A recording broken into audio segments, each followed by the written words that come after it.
So there is support available there for areas.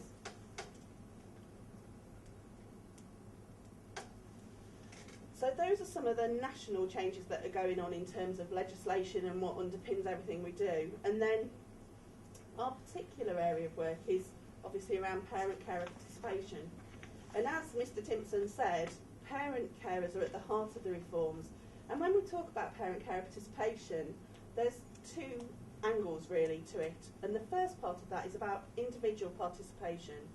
And so within the reforms, that's about ensuring that parents and young people are at the heart of all of that planning that is about your young person, and not being told at the end what it is you might get, or you might have, or you might not get.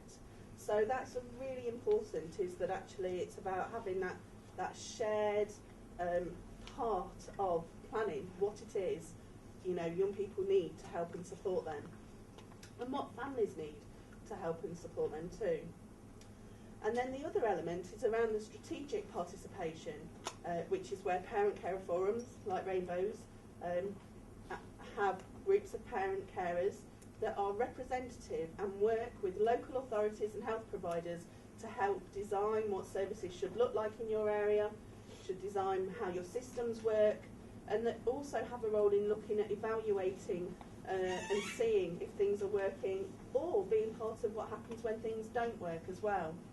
And we talked a little bit about efficiencies and savings earlier, and I guess what we've seen on a national level is that in areas where forums have been part of those discussions around what the savings need to look like, there's been a much better outcome than in areas where perhaps decision makers have made those decisions and they're just told everybody afterwards what they are.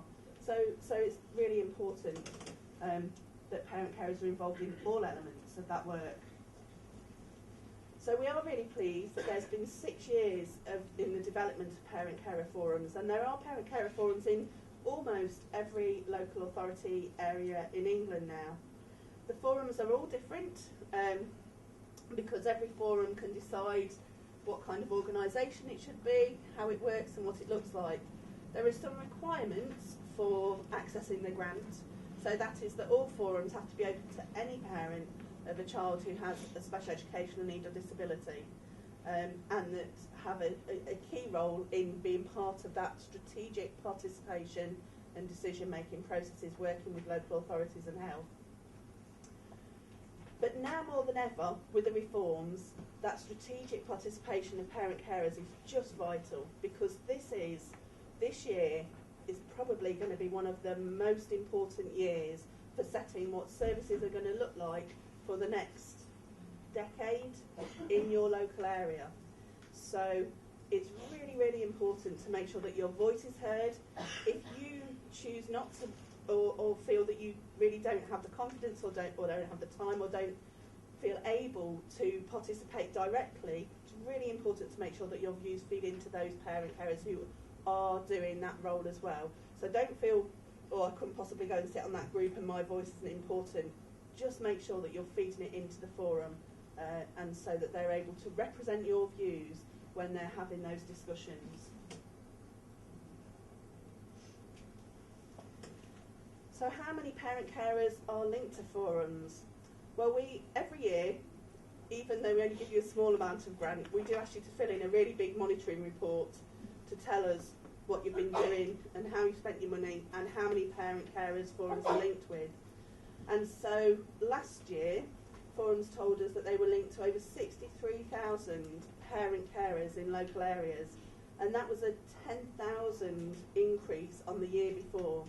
So I think that just demonstrates kind of the increased activity and the presence that forums are having. And as I said, every area can access a grant. We also got some additional money from the department this year, so we were able to not only award every area that applied their basic grant, but we had a discretionary grant process that happened towards the end of the financial year in December, where we looked at kind of the extra bits of money that were available, and the department also committed an additional £100,000 to giving forums a little bit more if they felt they could do a little bit more in those last few months of the financial year. And then, as I say, the department have committed that additional £750,000 for this coming year.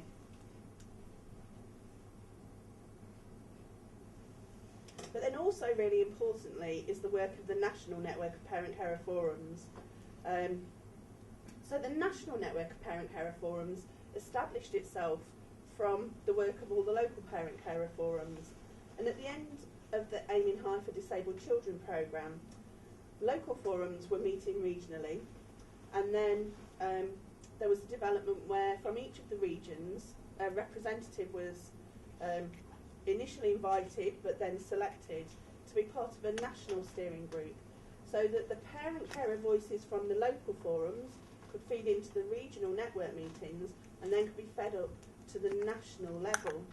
And so the steering group members and other non-steering group representatives from forums work directly with the Department for Education, Department of Health, CQC, NHS England, a whole range of those national bodies, making sure that the voices of parent carer forums are being fed into the developments that are happening.